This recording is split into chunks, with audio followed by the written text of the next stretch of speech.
huge show lined up for you. We've got several YouTube clips, a ton of news stories, many interesting issues to cover.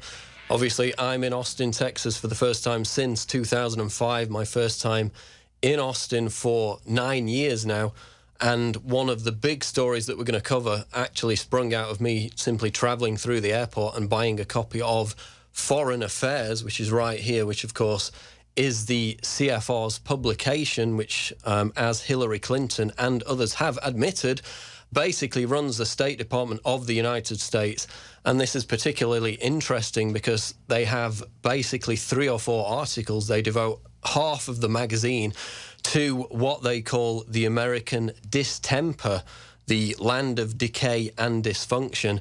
And the primary article that we're going to cover exemplifies how the elites are in a panic about the populist uprising, both in the United States with the Tea Party and in Europe with the UK Independence Party and the numerous other factions across the European Union that are rebelling against the establishment.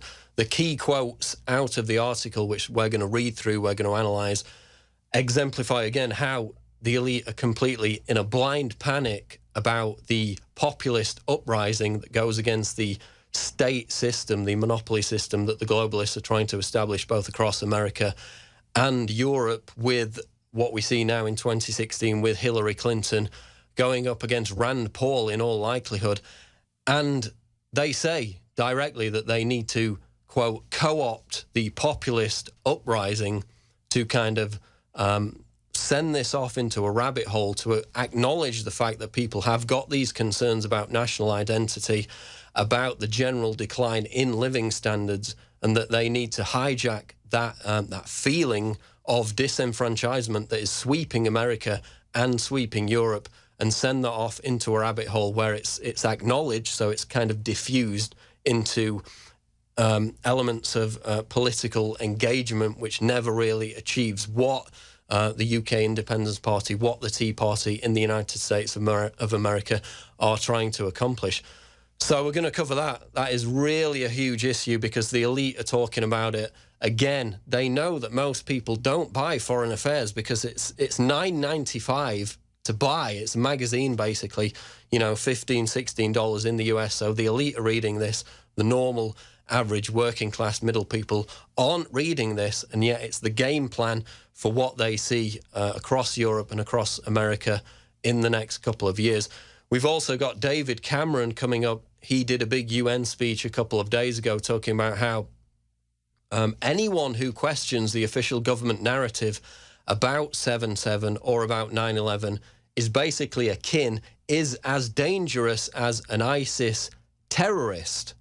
Amazing clip that we've got coming up. You have to hear what David Cameron said in front of the United Nations just 2 or 3 days ago.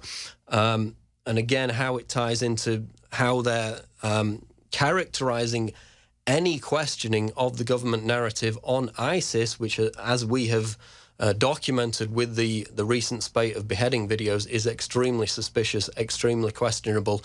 They're very concerned about that. So we're going to cover that. We're going to cover the Saudis saying that the true agenda behind the attack on ISIS in Syria, in Iraq, is about overthrowing Assad, regime change in Syria. We've got David Knight in studio to cover some more key issues. This is going to be a great show. Stay tuned. We've got numerous YouTube clips coming up. Your calls coming later. This is The Alex Jones Show, Infowars.com. Stay right there. In the past decade, we have witnessed unparalleled scientific discoveries in the area of health. But no one has put together a formula that focuses directly on brain health, nerve growth factors, and optimizing your cellular energy at the same time. DNA Force is one of the most expensive formulas to produce. Some of the ingredients in DNA Force are $12,000 a kilogram. We are using the coveted, patented, only American source of PQQ, CoQ10, and more. You want the best that's out there at the lowest price anywhere? Well, we're bringing you a total win-win. The ultimate value, cutting-edge, trailblazing game changer that also supports the InfoWar. We have produced a limited run of DNA Force, and it will take up to 12 weeks to produce more once we sell out. Secure your DNA Force today at InfoWarsLife.com or call toll-free 888-253-3139. DNA Force from InfoWars Life.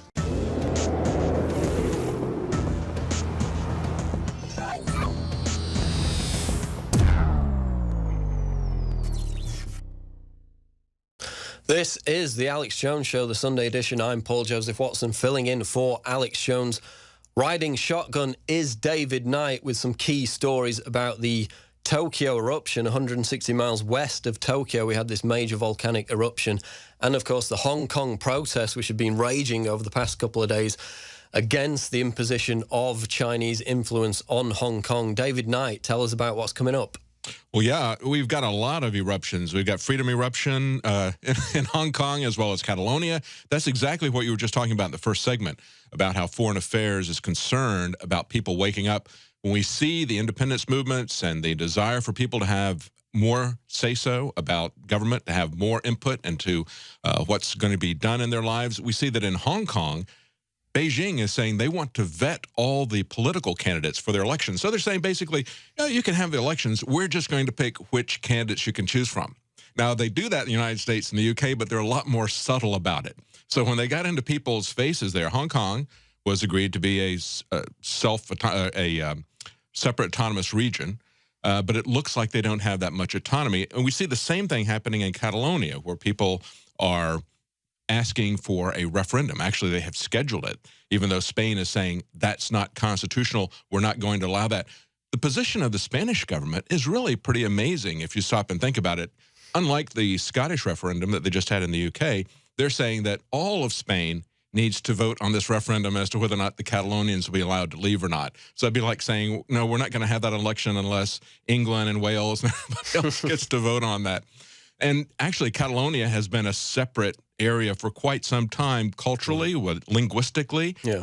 It's a very vital economic region. They believe that they can go it on their own, just like a lot of people in Texas believe we could go it on our own if given half a chance. So it's going to be interesting to see what happens. That's going to be coming up right after our elections. And what changed was yesterday, the prime minister there, I believe is his title, Artur Mas, said he scheduled the referendum after the parliament overwhelmingly said that they wanted to give a referendum out. But, of course, the Spanish government is saying that's not going to happen. But there's a lot of violence in Hong Kong. These peaceful protests have now turned into clashes with the police. They've had 34 people injured there. And then, of course, in Japan, there was a volcanic eruption yesterday. The interesting thing about this, and, of course, Paul, I've been on vacation. I was up in Yellowstone, so I spent the last couple of weeks walking around on top of a giant volcano, the largest one on Earth, which is very brave. Well, you never know when any of these things are going to happen. It's just like driving down the road. But they're telling us that we're not seeing the kind of movements, seismic movements, the kind of ground swelling and temperatures that they would anticipate in the buildup to a Yellowstone eruption. Right. However, they didn't see anything with this Ontake volcano. It caught them completely by surprise. They had one lady who was on top of, or one individual who was on top of the mountain taking a picture of the top of the caldera and tweeting it out just moments before it blew. And this killed 30 people, did it? So far, yeah, the death toll is mounting. They found 30 people near the summit that are dead, but they've taken a lot of people back that were suffering from respiratory problems from the ash, also from poisonous gas for the people that were near the top. So everybody was hiking and climbing on this. They'd had a little bit of volcanic activity, but that's not unusual. In any of these areas, you're constantly going to be having very small earthquakes. It was nothing that raised an alarm with any of the volcanologists that were there, the geologists. Nothing was put out. It just popped. Now, the interesting thing about Yellowstone, I'm going to do a special report on this, is that we had research papers that came out at the beginning of this year, January 5th, 2 different research papers done independently. Both of them said that supervolcanoes were far more unpredictable than normal volcanoes, right, that they could just explode based on the buoyancy of the magma dome. And, of course, about the same time, we learned that Yellowstone's magma dome is 2.5 times larger than they believed before, and they already believed it was the largest in the world. So that is a very troubling sign that you're not going to have these kinds of seismic shifts that are typically felt as earthquakes that usually precede a volcanic eruption. If you remember back to 1980, Mount St. Helens, Right. people had a couple of months warning before that blew. Still, you had 60 people die. Similar thing about a decade later with Mount Pinatubo. About 900 people died. Even though they had evacuated tens of thousands of people, they were still surprised by the magnitude of the earthquake. And of course, they can't predict the timing, but they did have a lot of warning with that earthquake as well. This one in Japan today, no warning whatsoever. It just popped.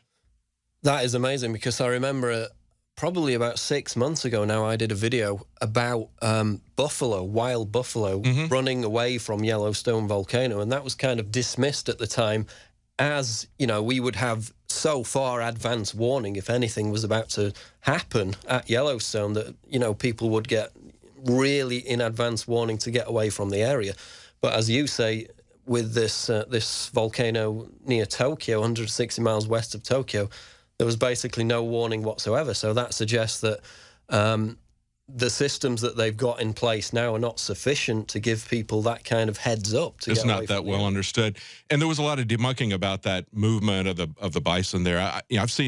I've been to Yellowstone many times, and every time I've gone, I've not seen any buffalo running. I mean, they're very passive, very docile. They just want to eat most of the time. They will get moving, and of course they say, you know, that could have been what was happening there. Yeah. It's a very large movement of a very large number of buffalo, which made it look suspicious. But there were other things that happened at the same time. They had the largest earthquake in 30 years in April. In July, they had a road that melted, turned to soup. It was reported by a Yellowstone spokesman. Right. And the first person that I talked to there, the first ranger, basically downplayed that, said it was just a bad asphalt job, and it was a summer. I hadn't been to Firehole Lake Drive at the time I talked to her. I would have called her on that. But I do talk about it in the special report that I'm putting together. That was an area that had a lot of geothermal activity. And 2 months later, you can still see that that road is pretty messed up. And it's messed up in the areas where the geothermal features intersect with the road or come in close proximity to it. So I don't think that that's, you know, there's plenty of evidence that that happens all the time in Yellowstone. And of course, they've had much larger earthquakes, other things that have happened in terms of ground risings. But it does look like, according to the USGS, that they are coming into a period of increased activity and uplift in that area. But that doesn't necessarily mean that it's going to pop. They don't know when it's going to pop, is the point of the new research, just like they didn't know when this conventional volcano was going to pop. And they have a completely different mechanism. When it happens, of course, as we've talked about, it will be a huge event for the entire planet. It will be orders of magnitude worse than anything that Al Gore has imagined with global warming.